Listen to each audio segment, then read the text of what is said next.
Ahoy hoy, I'm B-Side Berto, and welcome to another episode of Froststone on Settlement Survival, a strategy city builder game by Gleamer Studio.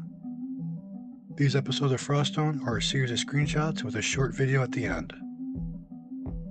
We start this episode at the beginning of year 10. We have a total population of 125. Our health and happiness are currently both in the green. Waiting for a new technology point, we do have settlers and a merchant ship on the timeline.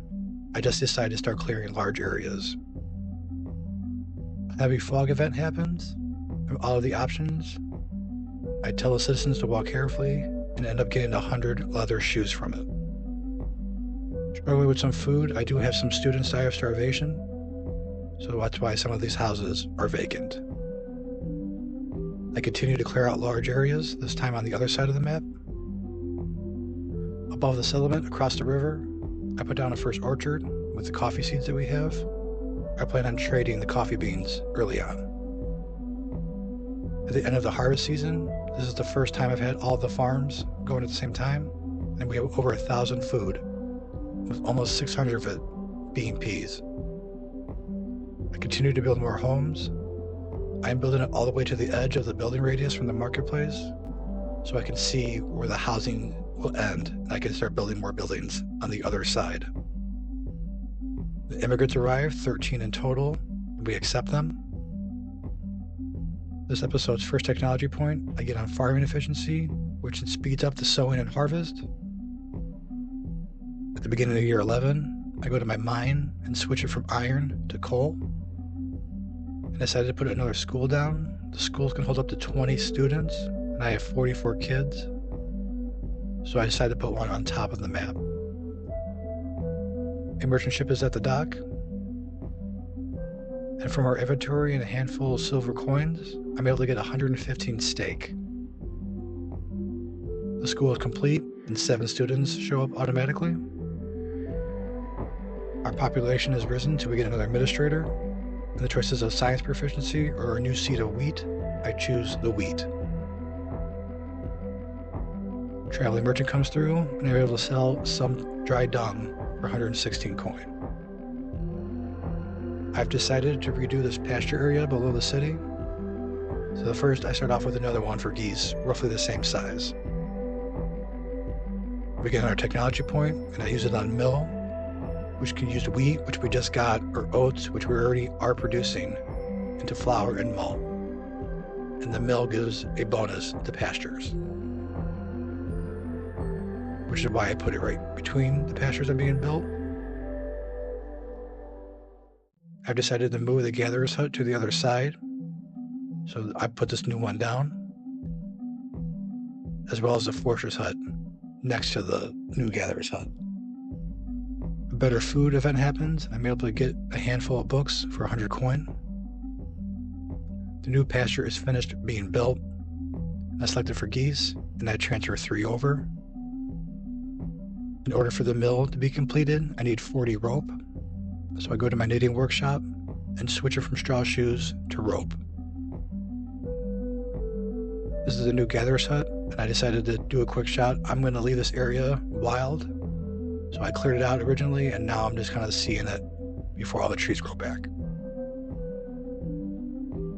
The next technology point I use on delivery, which the workers in the marketplace deliver food, water, and fuel. I did this just because it was an easy one to get rid of early on, and I don't have anything in the logistics category. The forcer's hut is completed. I put 2 workers in there, and I only have it to plant trees, not fell trees. The mill is finished being built, and I selected to flour. Both of my geese pastures now have an effective area of 44% for the grassland bonus that the mill gives. I decided to add more pastures for the cattle and get rid of the first one. I transfer all from the first to this new one. This is them walking over as the other one is being demolished. And when the second one's being built, I transfer 2 over from that new one. All this transferring of cattle does hurt my beef and leather production. These 2 are bigger than the original, so I'll take the hit temporary of not having beef and leather for having that much more later on. I let the knitting workshop make a rope until it hit its default of 200, and then I switched it back to making straw shoes. I decided to put a small trading post down. I'm going to wait till the next round of settlers come in before I start sending caravans out, and I'm going to use my coffee beans as an early trading resource. At the end of year 12, I go back to my mine and switch it from coal back to iron. Another merchant ship shows up at the dock, and with our handful of inventory items and a handful of silver coins, I'm able to get 63 whiskey and another textbook. We got another livestock, this one being alpaca.